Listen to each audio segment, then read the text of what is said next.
All right, we are looking at Aristotle's Rhetoric today, which is the most speculative of all of my lectures, I think, in some ways. But you'll tell me how it comes at the end. I wrote some gibberish behind me. It's Greek, actually. And it's the words that were allegedly written or engraved above the door of Plato's Academy, which is the school he founded in Athens, to which Aristotle went. And it translates as, "Let no one ignorant of geometry enter." A geometrios medes Aristotle. Ageometric, let no one who is lacking in knowledge of geometry enter. Now, some have disputed whether Plato actually wrote this or he is just said to have written this. There's the sources for this are 10 centuries after Plato. So Aristotle doesn't mention it. But it does seem that it could be in the case, and he mentions that Aristotle uses this word ageometrios numerous times, geometos rather, numerous times, and it's probably fitting with what Plato himself writes. So I'll give you a few citations here. In the Republic, Book 7, Allegory of the Cave, he says you should keep in mind that, where is it?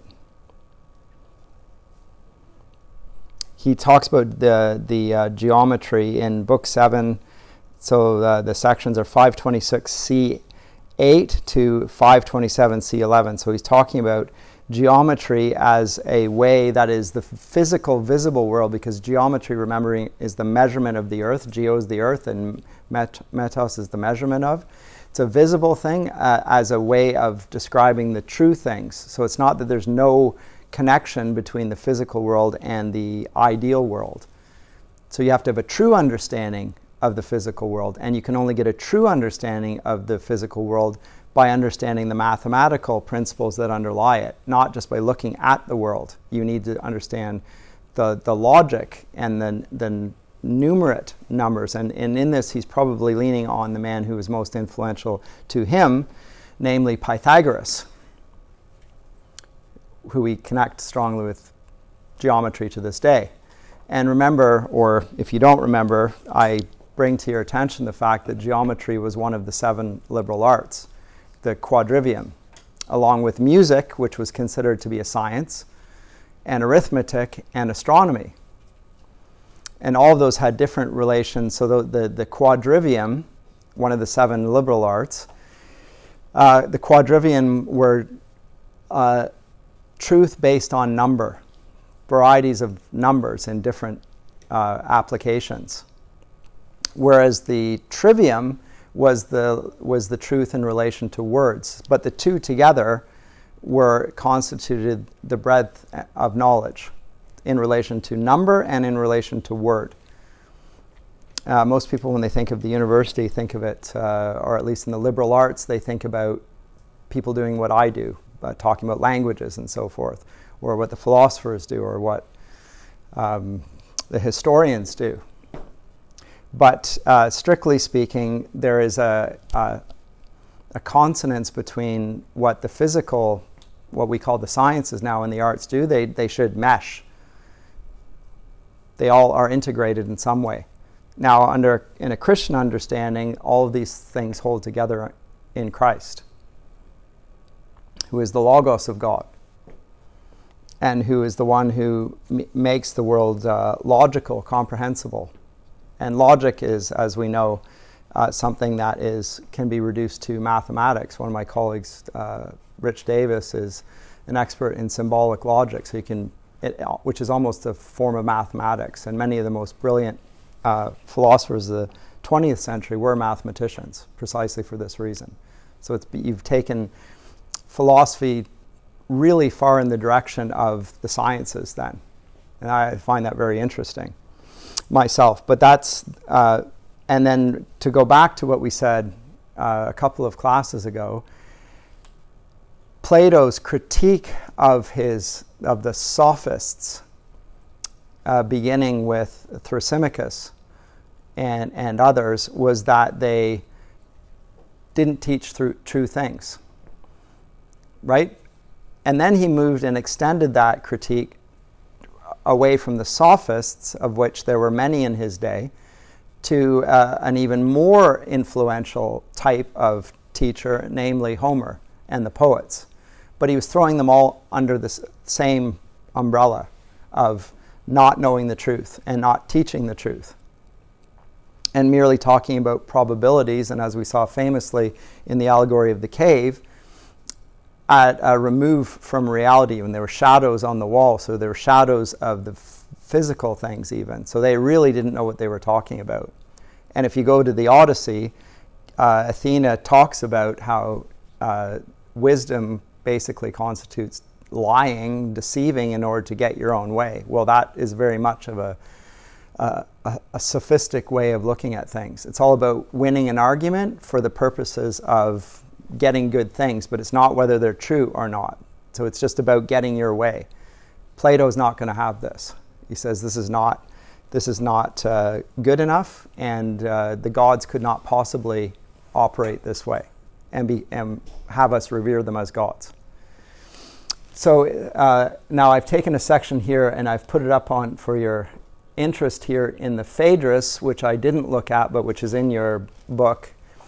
A section here on rhetoric, where Socrates does speak of rhetoric as something like medicine. And I'll talk more about that next semester when I come to a deconstructionist writer by the name of Jacques Derrida, where he specifically talks about rhetoric as medicine, as a pharmakon. And I'll save that for that, because it would take me too far away from the study of Aristotle to go into what Derrida says. Well, but we will come to that in his reading of the Phaedrus. But note that in general, although Socrates is critical of the Sophists, he does seem to hint that there is some use for rhetoric. And that's the outline for it there. And it would be useful if it fit with human psychology. That's the point. If it fit, and by psychology, if it fit with the nature of the soul being true human nature for Plato. Like if it fit that, if it was true of that, then it would be useful at that point. But then we would have to come up with a correct psychology, and the means of persuasion would accord with that.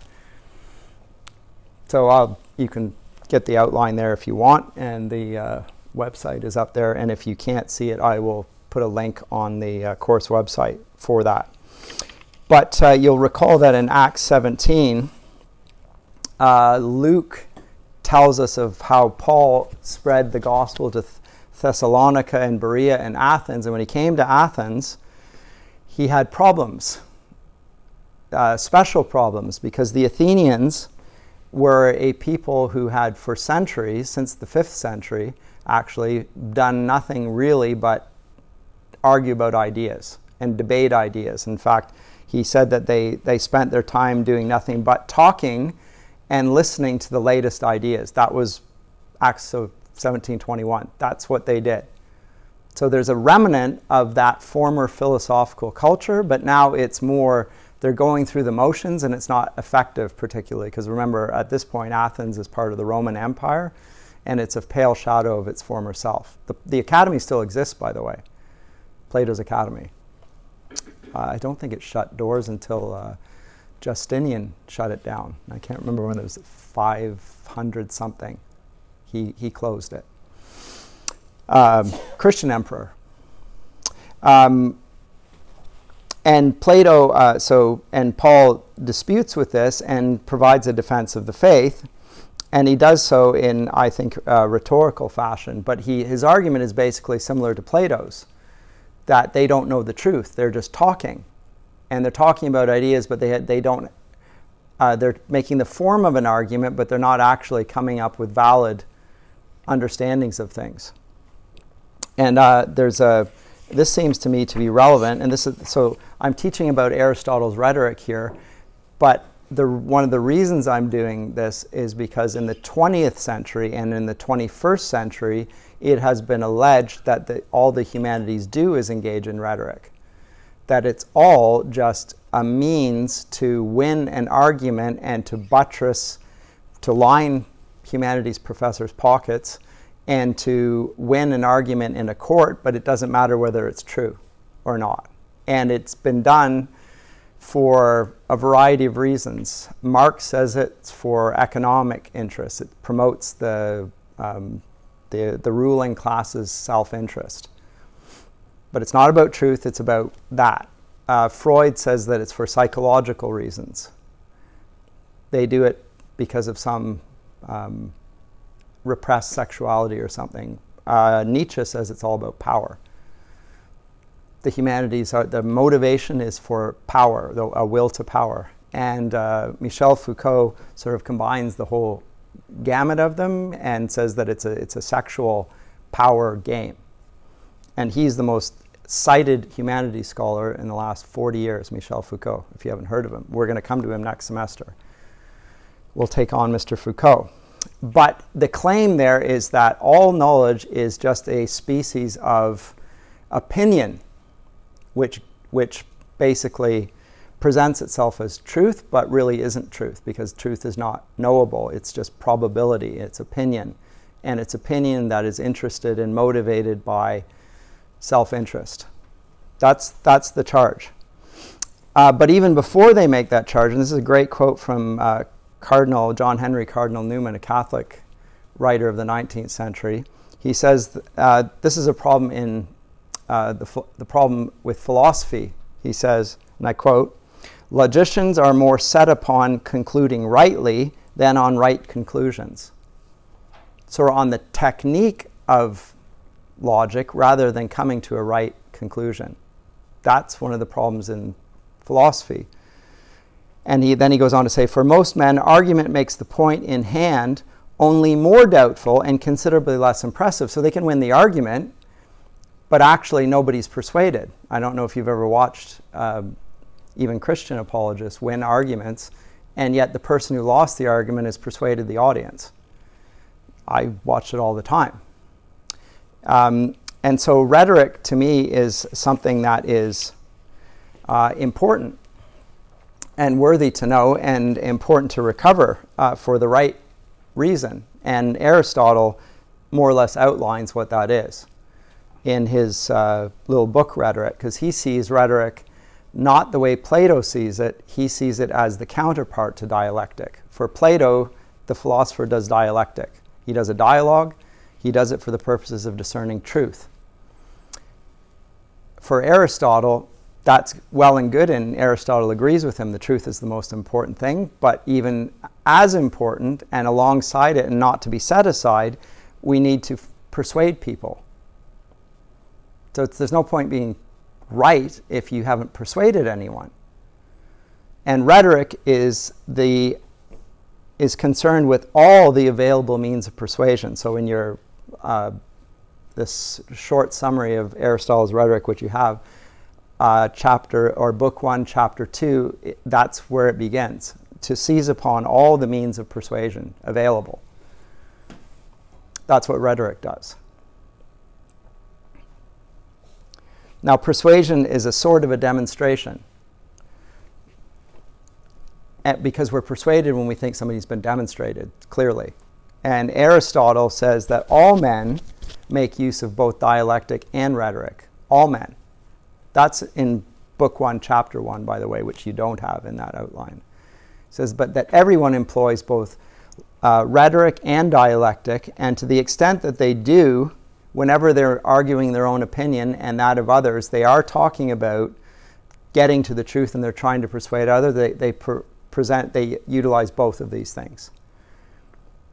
And the important thing for Aristotle is not to win the argument. That's what the Sophists think. The important thing is to be right and then to persuade others that it is so. But so the two are compatible, whereas Plato sees them as antithetical. Like if the rhetoricians are correct, then the truth must fail. Aristotle has a place for both of them. And Aristotle, I think, is correct. So it is seizing on all the means of persuasion. Now, what it does there is it uses something that the logician doesn't use. The logicians use what we call a syllogism. And you've learned them in your philosophy classes. If you've done philosophy, you do syllogisms. What is a syllogism? Can somebody spit out a definition of a syllogism?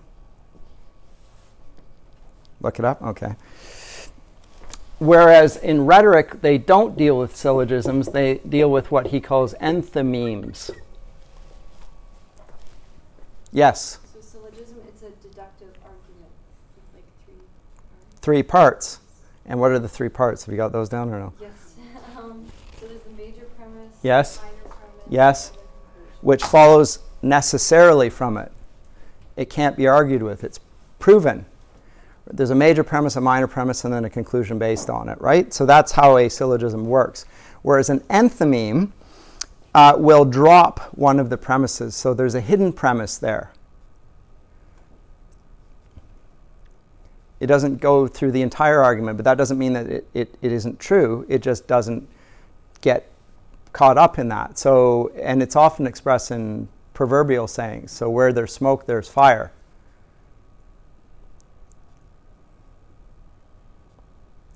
What's the hidden premise? Fire causes smoke. It's not stated.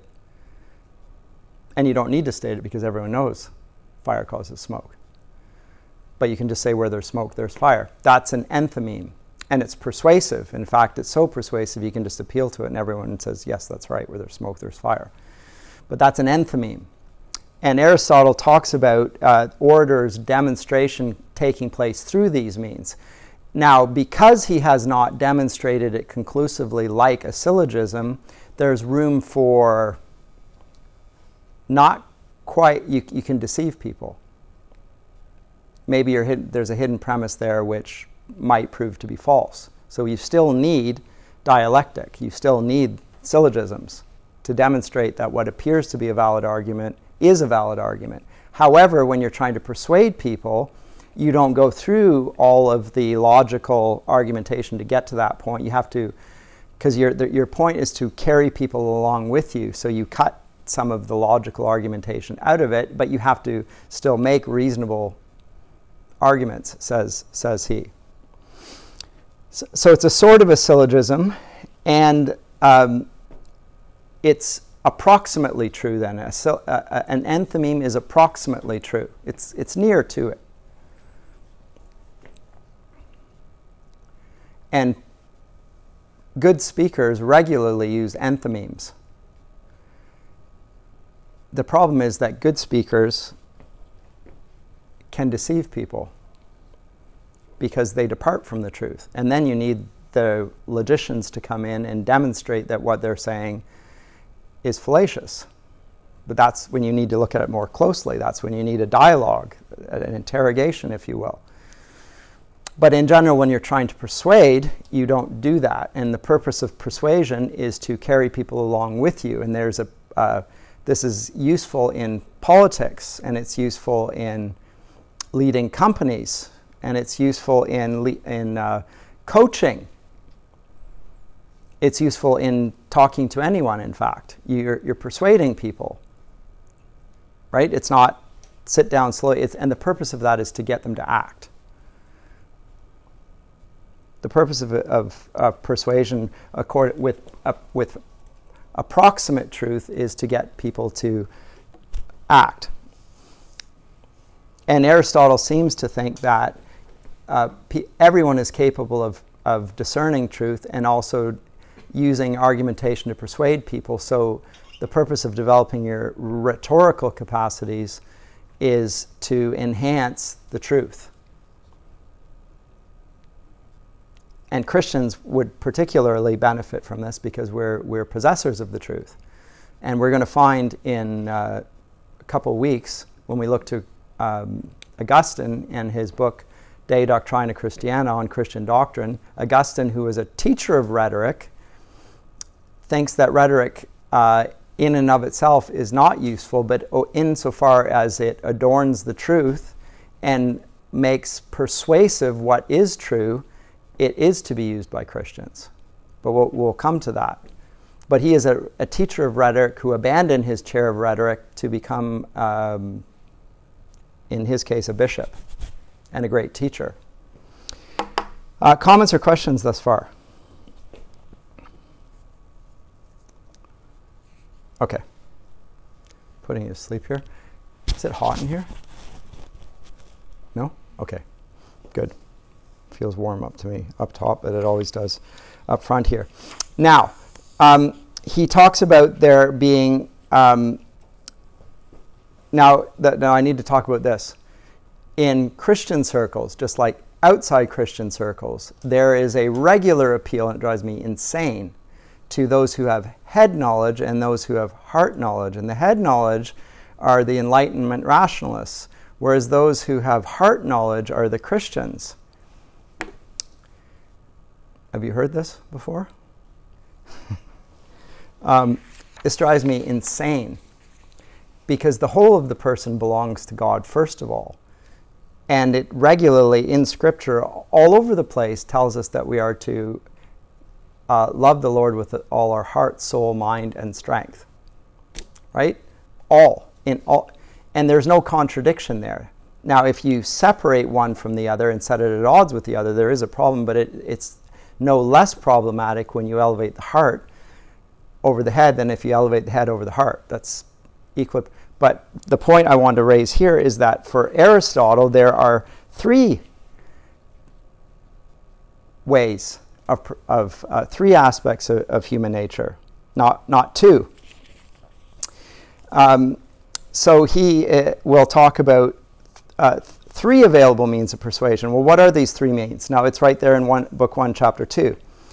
There is the appeal to logos. There is the appeal to ethos. And there's an appeal to pathos. Right? It's right there in Book 1, Chapter 2, which is the beginning of your thing. Now, the appeal to logos is the appeal to reason, or logic. The appeal to ethos is an appeal to moral character. And the appeal to pathos is the passions, the emotions. These are three, and all three are valid, by the way. This is, by the way, I didn't say this, but I should have said this. This is the first methodological treatment of, and I didn't bring the book, shoot. The first methodological treatment of rhetoric as a field of knowledge. It existed already, and many of the later rhetorical manuals will appeal back to Homer to demonstrate that that is the case. So there's particularly Book 9 of the Iliad, there are famous speeches being made, and the later rhetoricians will say that there are three appeals being made, one to the logos, one to the ethos, and one to the pathos. And here's the demonstration of it. It's back in Homer. They're already utilizing these things. But I will leave that aside. There's been a book recently that came out on that subject, about 2015. And I'll try and remember to bring it for you next time. I brought it in my bag and I just forgot to bring it with me. But those three things. Now, the Sophists appeal to pathos and ethos. They appeal to the emotions. They appeal to character, their character. So they know how to play the sympathies of the jury by appealing to their pity. And they know how to discredit their audience's character. This is characteristic in our day. People know how to manipulate people's emotions. They know how to assassinate their enemy's character through ad hominems, etc. The Sophists were masters at doing that. So they can win the case, and that you can appeal. You can have both of those things, and you can win the argument. But what you don't need there is the truth. Aristotle's not going to have that. But he's also not going to go to his teacher, Plato's extreme, and say that those things are worthless because they're plainly useful. And there's a place for it because, again, those things are a part of human nature. So let's not dismiss rhetoric or poetry let's bring them in and have the right relation between the two is going to take place. So that's why we're looking at it. The other reason why we're looking at it is because Aristotle brings into our attention what I think is really interesting. He is connecting the importance of audience and the character of the author. And contemporary discussions of literature largely deal with, remember I talked about the four causes? So there's the author, there's the text, and then there's the figures of the text, so the initial cause, the formal cause, the material cause, and then the final cause. The final cause is the audience. In general, literary studies have reduced themselves, including the historical critical method, to those two middle causes, and they ignore the first two. Whereas Aristotle in his rhetoric seems to regard the character of the author as hugely important, and also the effect on the audience. These are things that all true literary theory needs to account for. Aristotle does that in the way that Plato seems to neglect. Although you can see aspects in his dialogue, the Phaedrus here, that it's not quite as stark as he makes it out to be in his Republic. Right? So there's the beginnings of there could be a valid rhetoric if it took account of human psychology. In other words, human nature. If it took that into account, then it could be valid to use rhetoric, because then we would know what to appeal to. Well, later Christian writers do have a sense of human nature, because they understand that human beings are made in the image of God, and that image is contradicted in human beings, but seen clearly and without contradiction in Jesus Christ. So Christ becomes the foundation for a true use of rhetoric. And Augustine will lay that out on Christian doctrine. When I say this to you, this is my theory. I have got this from no one else. So I can be wrong. I have the sole blame if that's the case. And I'm interested in comments on it, but this is having taught this now for 16 years or 8 years. Over the past 16, I'm developing a sense of where I think this is going. I've been working on this for a long time. So those three things. Now these are three modes of persuasion. Three modes.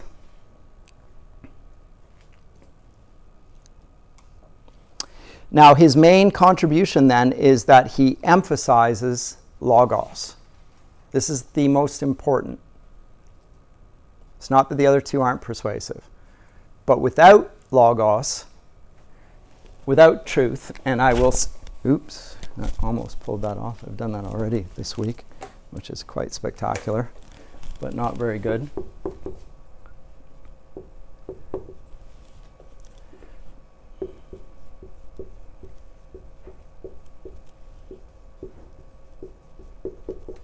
I think there's an element here of the true, the good, and the beautiful. And in Christian theological understanding, God is of the essence of truth, goodness, and beauty. He is goodness, he is truth, he is beauty, though he is those three things. And so you need to seize upon all the available means of persuasion, because that presents Christian truth in an attractive way and a persuasive way. So but Aristotle's contribution is he emphasizes rational argument along with character and emotion, and logic is the most important of those, though, he says. That is the most important, so he agrees with Plato. So logic is not the third ingredient, it's the ingredient. It's the most vital of the three. However, it's not the most universal of the three. The most appealing of the three and the most effective of the three is, sadly, this one, or pathos, the appeal to the emotions, which you will know if you listen or observe how modern advertising works. It's the appeal to your appetites, your passions. That's the appeal. People are moved by beauty, even if they're deceived about the nature of beauty, because it can't really be beautiful. It's not also good, and if it's not true. But it's easy to be persuaded by beauty because most people are moved by their passions. A question or comment? Just with like the logos, I agree with you how it's the most important. You agree with Aristotle? Oh, so sorry. Yeah, I agree with Aristotle, but I also feel like that's the one that is a lifelong process to continue to learn. Like like with beauty and goodness, I feel like that I get sad when I'm a little child. I get mad or something like that. But is that a song? No. Okay. Oh, sorry. No, but I'm just saying, like, I feel like those two, little children can, but logos for me to do Little that, children are moved by their passions. right? So Yeah, and their appetites. Logos, rhetoric, where they're like trying to convince me in a way where it's using more logical reasoning, but Yeah. They need to be taught that, and that's part of the process of education in the stages of the classical curriculum. So if you look at the trivium and you see it as a 3-stage thing, there's a grammar phase, a logic phase, and a rhetoric phase, and each builds on the subsequent. Now the grammar stage is the most basic, and it is one you don't really need to think about too much. You just need to repeat. And it's one that children take great delight in, but they don't need to understand that much. They just take it in. They're moved by their passions. Children love to sing and dance and move about, and like very physical. That's how they like to learn that way. They like repetition. It's very much. Then they get to a stage when they start questioning things and arguing with everyone and everything. One, because they're sinners, yes, but also just because they are coming to see there are contradictions in the world. And they don't understand it, and they want to figure it out. And so they start using their words to investigate. So there's part of it which probably is sinful, but there's a part of it which is not, actually. No, they really want to know why things are this way and not that way. And why does this person say this, but they don't mean it? Because that happens all the time. And you argued with this person. This person said he was right, you said you were right, and there was a discussion that was going on. And I thought he was right, and then I listened to you, and then you sounded right. And how do I know which of you is right? Right? So that's the logic phase. And again, Plato and Aristotle say this is natural for people to imitate and to desire to know these things. And then ultimately they want to be persuasive themselves. So that's a stage. But these 3 stages will fit in with these basic means of persuasion. But first you need the foundation. The foundation is actually here in so this is not correspondence here, but you would say you start off with grammar, logic, rhetoric. Rhetoric is actually the means of using beauty, believe it or not. Beautiful words, which are persuasive. Actually, I can just turn that off. I don't like having that screen behind me. So there is that appeal. Now, on the surface, everyone is going to say, of course reason is more persuasive than emotion, at least I think. Right? Because it's rational. You've made a case. It's obvious that what's true is going to win out. Well, if you say that, I wonder whether you pay attention to what happens in politics. Because the truth rarely prevails in politics, in part because it's not in the interest of politicians to be held to account. They don't want to be held to account. They want to get a certain outcome, and they're willing to lie to do it. Which is not a good state of affairs. And you will find the same thing even in churches, that there's a willingness to try and manufacture consent to decisions that were already arrived at in advance. Occasionally. I'm not saying it's characteristic, but it happens. It does happen. So Aristotle is interesting because he wants to present the 3 ways of approaching, not just logic, not just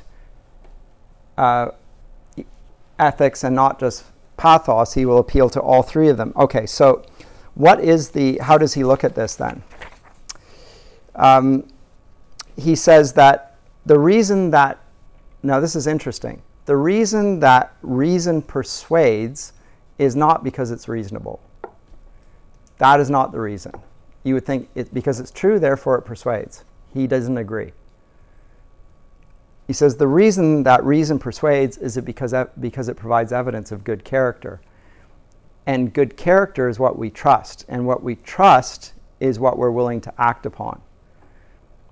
So somebody that deploys a good argument doesn't persuade us because there's a good argument. It's because we're persuaded about their good character and we trust people and their character, which is precisely why their opponents will regularly make ad hominems and attack their character. So you present a good argument, your opponent will attack your character because the good argument is actually there to demonstrate that you're a trustworthy person. So the person who's his opponent realizes that, can't dispute the truth, and will attack your character because really that was what the logic was there to do, was to demonstrate your character. You can trust me on this. Yes? Just kind of like a side thought. So regarding the political realm, so we have Logos, which we have Christ who says, I am the Word.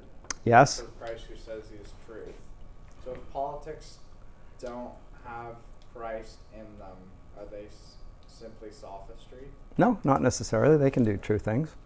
They can say true things. Okay. I guess I'm more asking like then on church and state and how that should blend within that. That's a big argument or a big discussion.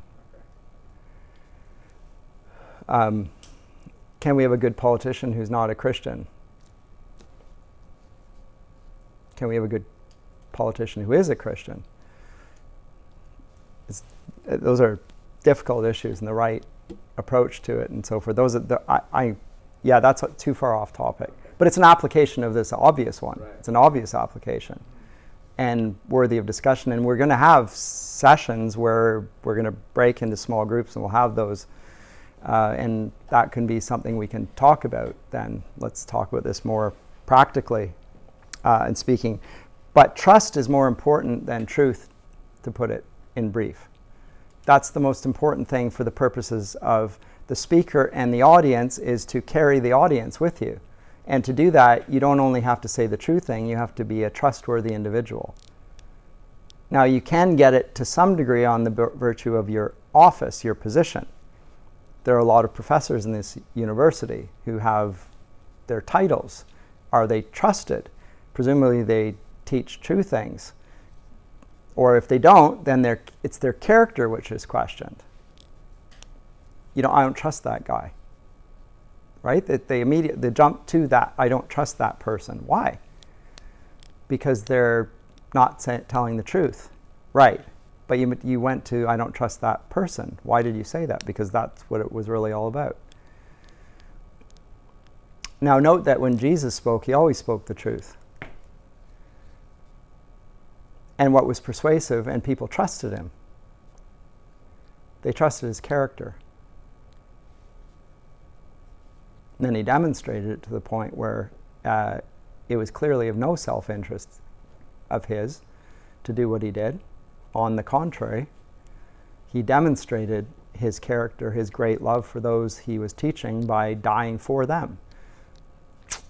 So it wasn't just the truth, it was that he was trustworthy to the point where there was no possibility of contradiction. He died for them, there was no doubt. They saw it with their own eyes. He forgave his enemies in front of them all. He restored his chief disciple who had betrayed him, Peter. Right? So, and all of these things were predicted, and all of these happened in accordance with what he predicted would happen and what he said he even came to do. All these things are persuasive, they're trust building. So trust is actually, as important as truth is, trust is more important. And that's what the ethos does. Logos establishes ethos. And that's because it moves the audience and it moves them to action. Remember, when you're not just to be hearers of the word, you're to be doers. If you say that you love your brother and yet you don't act in accordance with that, your words are like what? Vanity. Like they mean nothing. Tell me that you tell me you love your brother, then the man who does that, that's the one I will believe. Now, he's not saying anything other than what Aristotle is saying here. Your words will see they're truthful when they're revealed in your character, your actions. Right? So it's embodied in a lived truth. You have to do what you live in accordance with what you say you believe, which every parent shudders at, and every teacher. Because every teacher and every parent is a sinner and contradicts what they teach. And the kids pick up on it because they've got laser-like hypocrisy antenna. My 9-year-old has it very keenly, so does my 4-year-old. And they're very good at making their case and then pressing it to its logical end. I don't have to listen to you, right? Which is why it's important to confess that you are a sinner and that you make mistakes, and when you do, you ask for forgiveness. There's humility. That's important.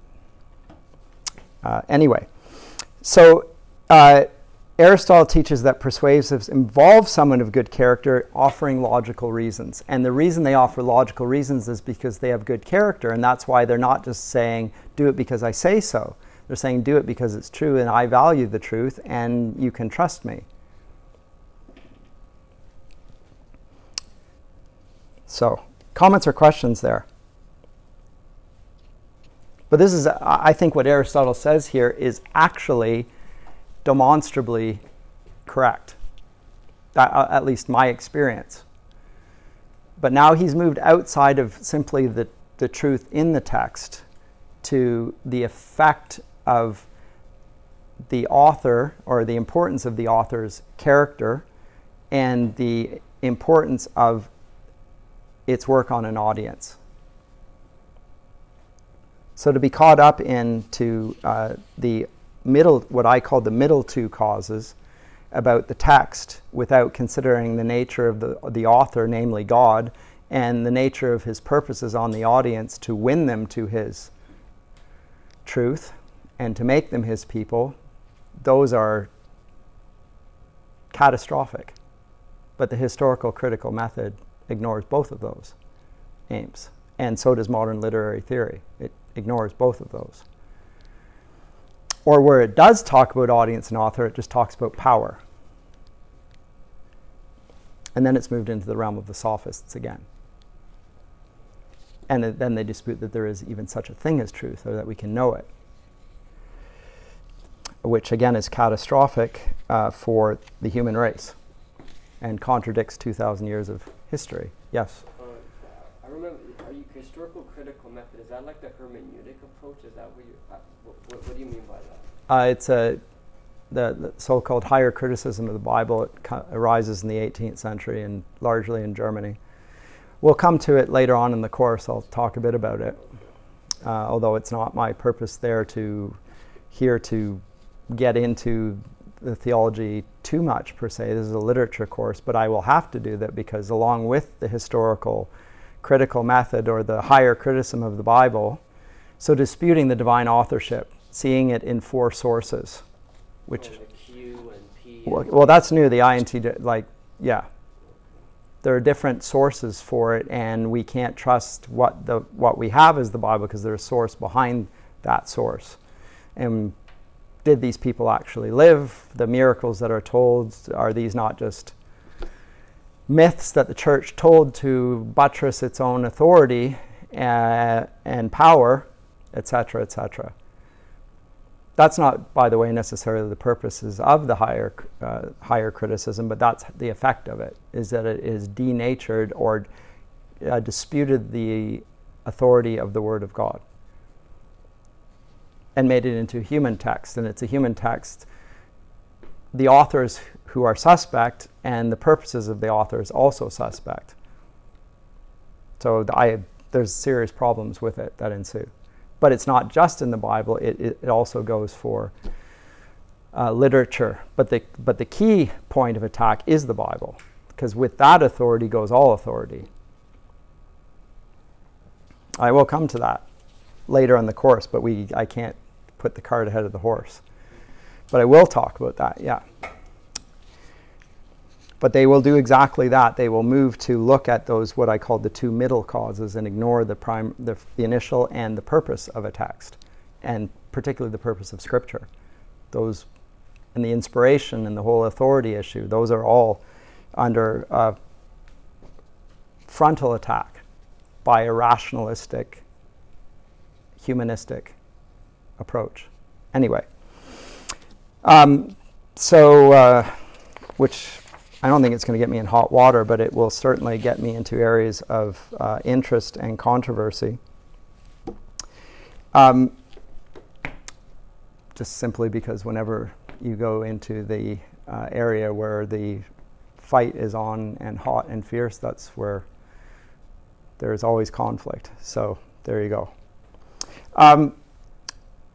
But Aristotle, as I say, combines the interest in all three of these things and thinks that all three of them are important. So when the character integrates good character, ethos, with good reasoning, logos, and with a good feeling in his audience, with a feeling of trust, the audience is willing to be persuaded, is persuaded.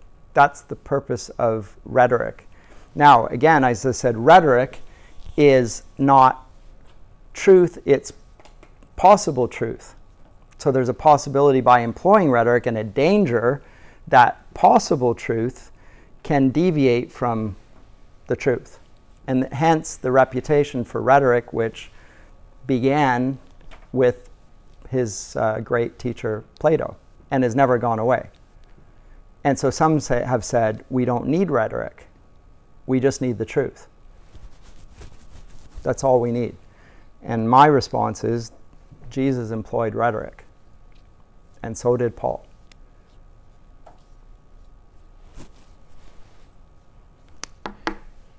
And I tried to argue that last year in my Bible is Lit course, that Jesus employed rhetoric and satire, for instance, a mode of speaking in a certain context.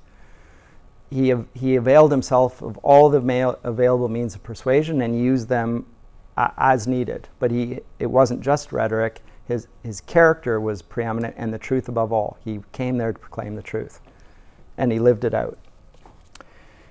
But his words were persuasive. He had teaching that went beyond the others, the teachers of the law. That's because it was true. It wasn't just his character. So, where shall I go with this? Let me come back to a closer look at the text, having done a sort of an outline. I referenced the enthymeme, and this is the hidden premise, the mode of persuasion, which involves persuasion without one of the premises stated.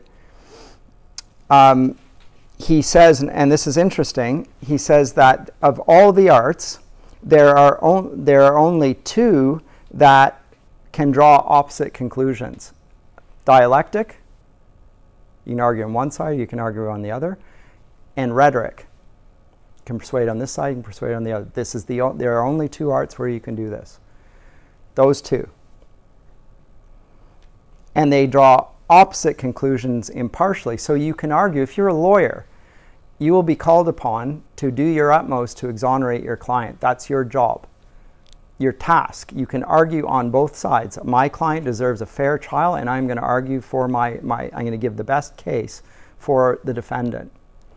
And it doesn't matter whether the defendant is guilty. They deserve a fair trial, and that I'm going to represent their case as well as I can. So you can argue on both sides. Now, and we recognize that it is an important part of a civic society that we do this as well, because sometimes people who are disadvantaged will not get a good lawyer arguing their case, and they'll get judged because they look a certain way, right? And they don't have access to the legal system that a wealthy person does, and they will be judged because here's your background, here's what you look like, here's your education, here's your personal history, and so when you had an accident here, a car accident, we're going to, even though you didn't do it, the person said you did it, and because of your history, you're going to get thrown in jail, basically.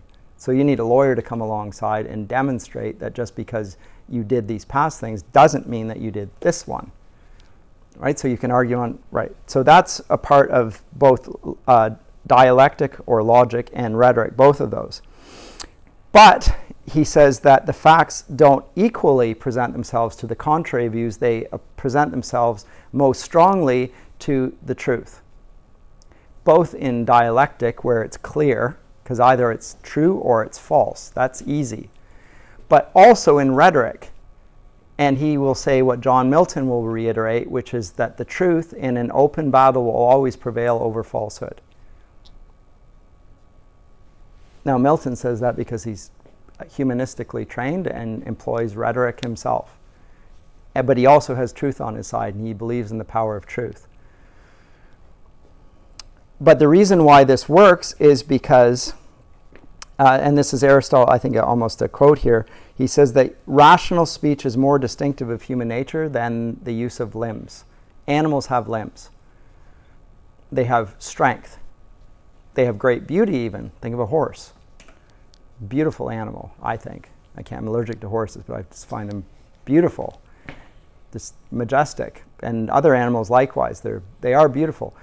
But their beauty and their strength are not, don't make them superior to human beings. And human beings will use rational speech, and that's what distinguishes them. So it's in this area of speech that we need to concentrate our teaching.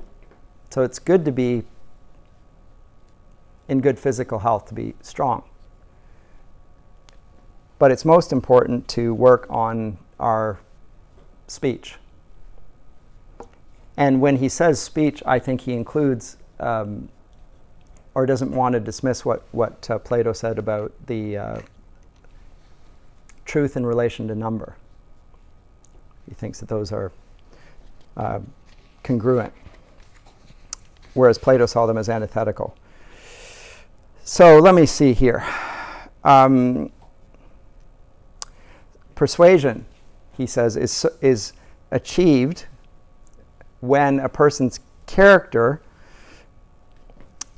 is magnified by the way what he says, so that we believe the person. I think I've reiterated that all. It stirs the emotions of the hearers.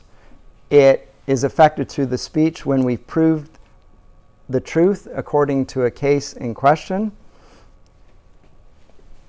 And when we now understand logically, we trust goodness ethically, and we feel moved.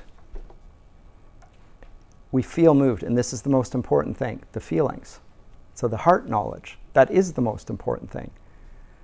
So I began with that dichotomy, the head knowledge versus the heart knowledge. The most important thing is to be moved to act. But that is, if that's severed from truth and good character, you've opened the field for fraud. Yes? In book 2, he says, I guess it would go back to the audience, about whether or not if there's a want to feel pleasure, future pleasure, versus someone who's not so optimistic about the future, how they would perceive the truth. And I guess If it's true, it's going to be lasting pleasure, because it will remain pleasurable, it will remain true. So people really want a lasting, something that is not just persuasive, but something that won't stop being persuasive. And if it is genuinely true, then it will hold. And that's why it's most important that arguments be true and not simply persuasive. But they don't long for the truth, they long for the feeling of persuasion. The audience wants to be moved. People are moved by their passions. And I'm told, this is not Aristotle's observation per se, actually it probably is, but the percentage, like something like 80% of the populace do not respond to appeals to their intellect. They're moved by direct appeals to their emotions. And so marketers know this, and they appeal to those things. the Christian could say, we're not going to do that. We're not going to appeal to emotions. I think this is biting off your nose to spite your face. You need to appeal to people's emotions, but you need to wet it with truth. Yes? What I have learned about marketing, though, there is cases where people do actually listen to logic more oftentimes than beauty. And it's when you're buying things like cars or computers. Because there's a bigger investment. Yeah. And it's more important that it actually works. Yeah. They will also do it in response to food buying because their health is at risk. Not so much. Not so much because it's not so expensive. Maybe? Is it a cost issue? It depends on the individual, but a lot of people, they go for the view of a brand. Interesting. But like there's a certain kind of marketing, like when you see the commercial thing where they're compare, this is the competitor's product and that product does this, but ours does cleans it 20% bigger. And then when you see like you really got to watch out for the little subtitles over there. From this data, this is not really like the subtitles that'll get you. Oh, I see yeah. You gotta really watch out when the small print. Yeah, the small print will show you. Oh, this is from a study that was so and so, and we don't really know if this is true or something like that. Like when Google or the internet says, you know, if you want to see the agreement that you're agreeing to, here it's all here, and it's a 50-page document in small print. Yeah. Well, you agreed that we would have ownership of your life here on forward. You agreed to that. You clicked on it. Oh, oops. By using our product, yeah, the fine print. But I immediately got power from the device, right? So, and this was a beautiful thing. And you were giving it to me for free. The software, the tools, all that. I got it for free. There's no such thing as a free lunch, as we know. So if you're getting it for free, they're getting something from you, and you unknowingly given away something that you might, on reflection, have chosen not to, had you known the consequences. But anyway, we're moving away from this. More important than the appeal to probability, and this is where it starts to become universality, is it's not just probable for specific individuals, it's probable for a type of individual that is a faithful representation. So it's not just when you're persuading people on the basis of a universal type of man. So it's not just persuasive to a bad man, it's persuasive to all of human nature. It has a broader appeal. He talks about that. It's not just that it appeals to Socrates, or it's not just that it appeals to Thrasymachus, it's that it appeals to mankind in general. That's when it has the broader appeal. Because marketing, go back to marketing, you can have a target market which will be a very small market. Right? I'm appealing to, I don't know, you know, children of this age, of this socioeconomic, so it's a small target. Okay, so there's definitely a market there. But there are some products that have a much broader appeal because they appeal to something that transcends that particular group interest. And the internet is one of them, because what does it provide? It provides access to power in your pocket and transcendence of the limitations of human nature, space and time. I can speak to someone on the other side of the world at any time. I can see them on my phone. This is godlike power. Who doesn't want that? Everyone wants that, including the kids. Daddy, give me a smartphone. Not in a million years.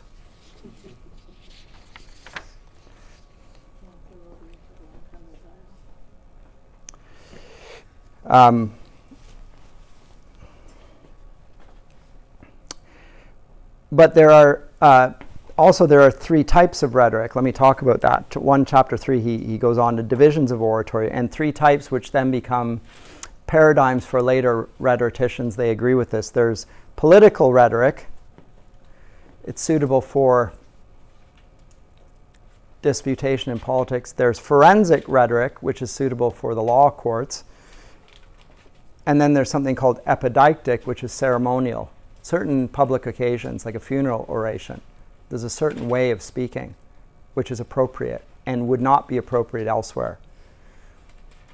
So for funeral orations, it's typical to appeal more strongly to pathos, to a person's feelings. So here, the demonstrative. So, sorry, I'm using different. The text you use the words deliberative, judicial, and demonstrative. Is that right? Okay, so that it's just terminology. Deliberative, judicial.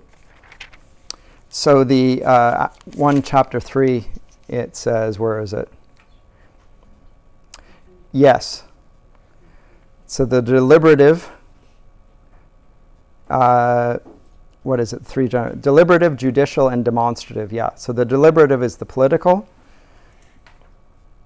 The judicial, obviously, for a court of law, and then the demonstrative or epideictic. And he says that in each of these cases, the time is a factor in them. So for the deliberative speaker, politics, the future is the most important consideration. Vote for me now, and your life will be better in 4 years' time. The judicial is considering the past. What did my client do? Like on September 11th, 2001, it is alleged, right? Remember what happened on that?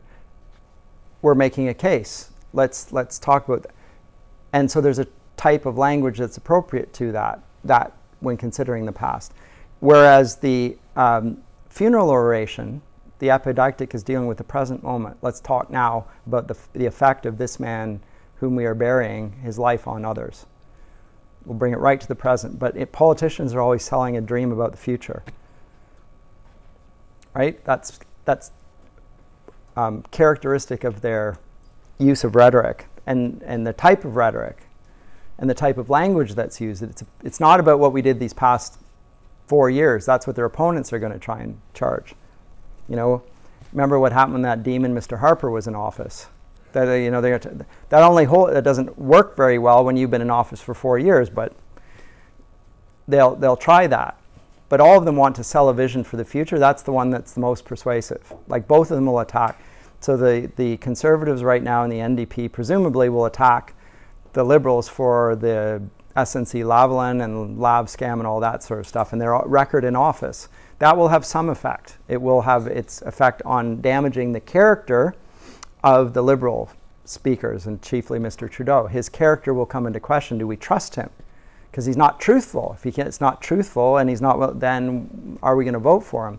But at the end of the day, politics and political discourse hinges upon a vision for the future, and that's what it will be, and that's what Trudeau will say. You know, mistakes were made, but where would you rather be in 4 years' time? A government that's on your side and make all sorts of. And the Conservatives will do exactly, and all of them will appeal to what will happen in the future, and that's what is most effective there.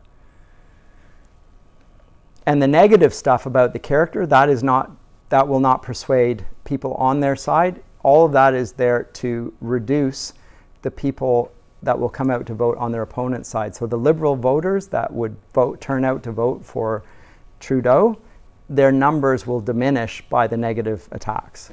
But they will not gain new people against the Liberals by attacking Trudeau. They won't persuade Conservatives because they're already persuaded. They won't persuade NDP or Greens because they're already there. They will diminish the numbers of Liberals.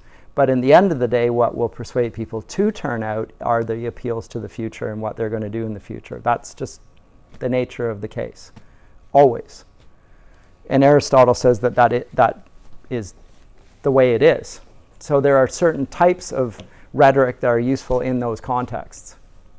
And those are the three different types. So political speaking, again, with the future, it urges us either to do or not to do something. Vote for me, don't vote for him. You can do this in private counseling, you can do it in public. The forensic speaking will attack or defend somebody. Prosecution, defense, we consider it in the law court, will attack or defend somebody. Both parties will do this. They will defend their position, they'll also attack the opponent. Attacking goes with the law court. And they will be primarily considering what happened in the past. In the ceremonial oratory, there will be a praise for this or a censure of somebody. and it will be more pathos. It won't appeal to the truth, and it won't appeal to the ethos so much, but it will be straightforward, appeal to the emotion. Now, we'll only accept that on certain occasions. So when somebody's dead, you don't speak ill of the person who's just died. If you ever, Trump. if Trump, okay, John McCain. right, which was received as appalling by even his own supporters. That's a no-no. He undermines his own character then. This is the thing, he demonstrates bad character by attacking a dead man's character, even if the attacks were true, which they might have been. I don't even know what he said. It may well have been true, but he wins nothing by, all he does is lose. He's gained not one person to his side. He has lost people who might have supported him by not speaking. Because everyone recognizes when a person has died who served in public office, even if you hate their guts, you speak well of them. It's just normal civic behavior. Well, it's civic behavior that goes, it's pre-Christian even, but it's particularly Christian. Yeah, very bad. So like, how do I do a PR disaster? That's it. It's fine if he's alive. That's okay. As soon as he's dead, you can't do that. You just got to stop with that. Anyway. Yep. So, where shall I go with this? So let's go to Book 2, Chapter 1. But so particularly in political oratory, and I want to come at the end to talk about modern views of rhetoric at the end, so I'll spend a few minutes right at the end. But particularly in politics and political oratory, but even in lawsuits, it adds to an orator's influence and persuasive power that his own character look good. And that his audience has good feelings about him. So how does a politician do that? He kisses babies. He meets with people who are his opponents, political opponents. He meets with them. He goes where they are. Oh, this is somebody who can talk with people who he doesn't agree with and doesn't like. It reflects well on his character. Oh, this is a generous, spirited individual. He's not just speaking to his base, he's reaching out more broadly. I trust him, or it's his likability factor they talk about in politics now. So the character, it's not the truthfulness of his conduct now, it's his character which is being demonstrated, and that's what gets people vote for. It's about trust. Politics is about trust. So you need to have your audience in the right frame of mind when they're going to vote for you. So that's, again, if Mr. Trump, if not, you know, the John McCain thing is appalling. If he repeats that on the eve of the election, he'll lose. The last speeches by the politicians just before they go to the polls, they're all about blue skies and apple pie, right? And make people feel good. You don't do the negative attacks then. It's just, forget it. If you're using good rhetoric. So when people are feeling good, they are friendly, they're willing to give you a little slack. When they are on edge, they're not going to cut you any slack. They're angry, they're going to judge you more harshly. So if you continually inflame, it's problematic for you. And again, I don't know what's going to happen south of the border, but Mr. Trump has been inflammatory. Normally, you would say that the president wouldn't do that. He would let, in politics, in parliament, the prime minister doesn't go after his opponents that way. He's got a bulldog on the bench that does that. The Conservatives have Pierre Poilievre. He's the guy, he goes after Trudeau. Typical, it's parliamentary procedure. You got to have a guy there, and all he does is he attacks. He's got his attack dog. And on the Liberal side, they'll have somebody as well who does the exact same thing. But don't let the prime minister do it, or don't let the leader of the opposition do it, because yes, you're attacking his character, but you're also undermining your own trustworthiness in the process. Because you are a mean guy. Truthful people are always seen mean. So that's why the Prime Minister doesn't always even answer for himself either. You get somebody else come up and speak, sometimes to take the hits. So some poor sod is going to stand up there and, get hung out to dry and takes it for the team, basically.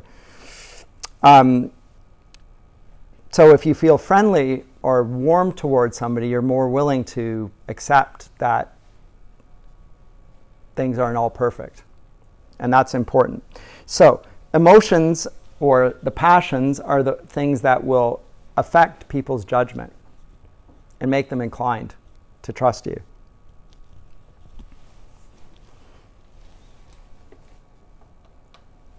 And then he gets into all this. So in book 1 and 2, he talks about anger and why we get angry and the reasons for anger and the ways of dealing with anger, and whether it's rooted in something as it's justified, it's a truthful expression of anger, or if it's misapplied, and how one avoids that then. If it's been unfairly attributed to them, how can you utilize that to your advantage?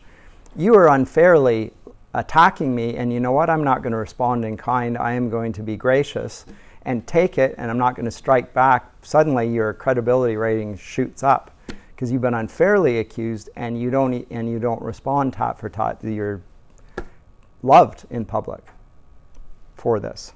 Anyway, gosh, I have so much to say, but I have so many notes here. Let me come, because I only have a few minutes here, why I wanted to put this on the course, in addition to the fact that rhetoric is as important as poetics for the literary tradition, particularly for prose writing. Particularly for prose writing, but not only for prose writing.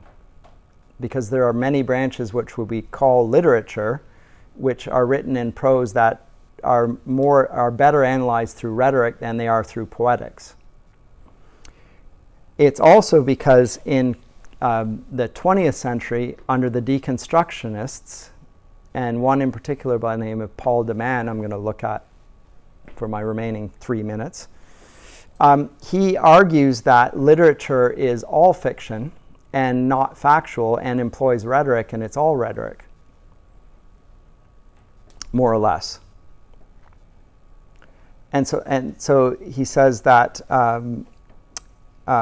there's an attempt in literary departments, English departments, to try and suggest that their discipline means something. And they will appeal to other disciplines like anthropology or linguistics or psychoanalysis to demonstrate that studying literature is a meaningful endeavor.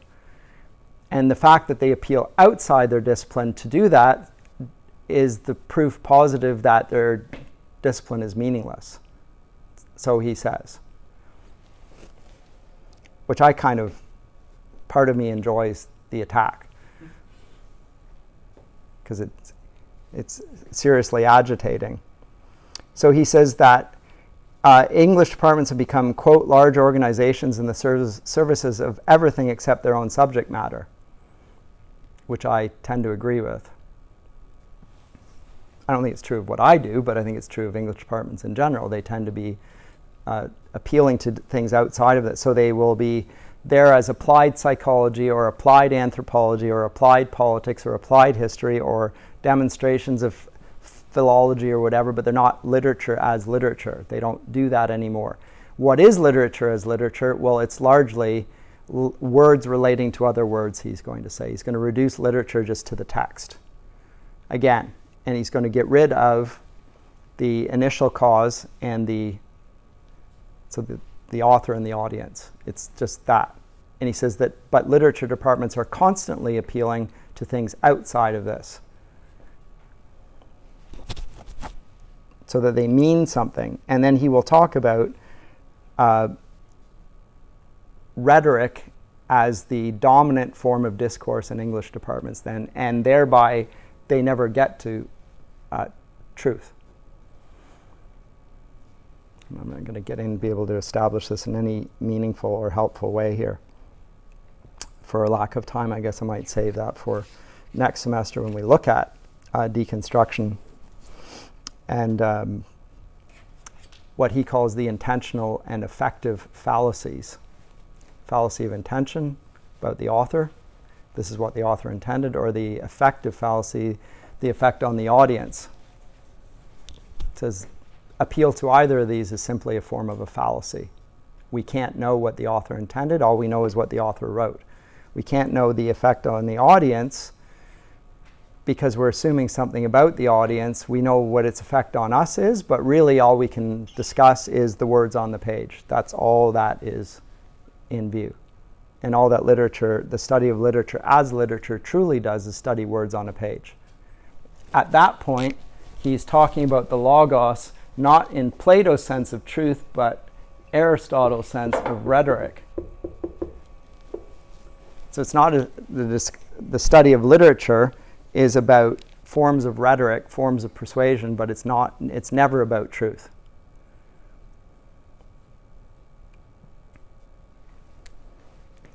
But that's a later discussion, and I've run out of my time. Do you have a question about that at all? I'm sorry, I've presented it far too late and too briefly and too confusedly at the end to be helpful. Yes? My question is something along those lines. It's like, with the liberal arts, like I read Mark Bloch, this from the 20th century, Oh, yeah. from the Now School, and he was arguing that he wanted history departments, English departments to start using the sciences and using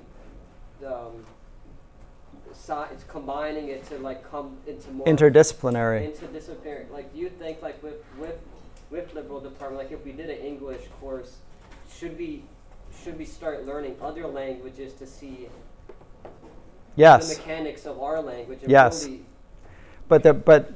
So one of the problems in modern universities is specialization and compartmentalization. So when I went into literature myself to study it, it was because I had a broader sense of what that entailed than what it often does now. So I thought it was important to have a theological understanding, to get into the philosophical issues, to have a historical knowledge, but also to have a sense of how this fits into the big picture. I thought that was an important part of my vocation as a scholar in literature. I just thought that literature included those things. But then I was basing that on studying C.S. Lewis and Tolkien and men that I admired, and some of my own teachers. They seemed to actually give a nod to the importance of other disciplines and seem to have some knowledge of them furthermore. So I agree with it, and strictly speaking, the humanities education historically would have included that. It was meant to be broad-based.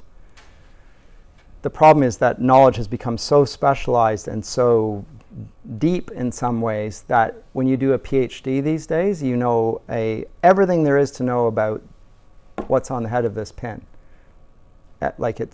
You spend 3 years of your doctorate or whatever, and you really knew minutiae on one little minute thing, and then you can add that to others, but you have no big picture at all. It's a problem in the academy. It's a serious problem in the academy, long recognized, by the way, but there's been no solution presented in the academy.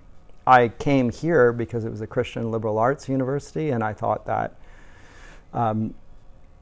a theological approach that accounted for the humanities and didn't discount them and the sciences was the right way forward. So it was a project, more or less, and it was recovering an ancient project that universities always had done. I thought that was what Tyndale was trying to do, and I think it is trying to do that. I just don't think it's succeeding as well as it could be, but at least it's trying to do that.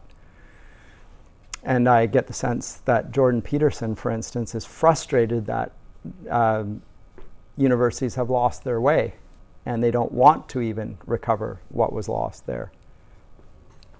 So I'm in agreement with him on that. But I don't think you can achieve those things outside of Christ. That's where we're probably not in agreement, but I don't think you can do that, because he's the one who unites the logos, the ethos, and the pathos. He is the essence of goodness, beauty, and truth, and those things ultimately are the things you need to be united on in order to account for the diversity within the unified humanities, etc. So Sorry.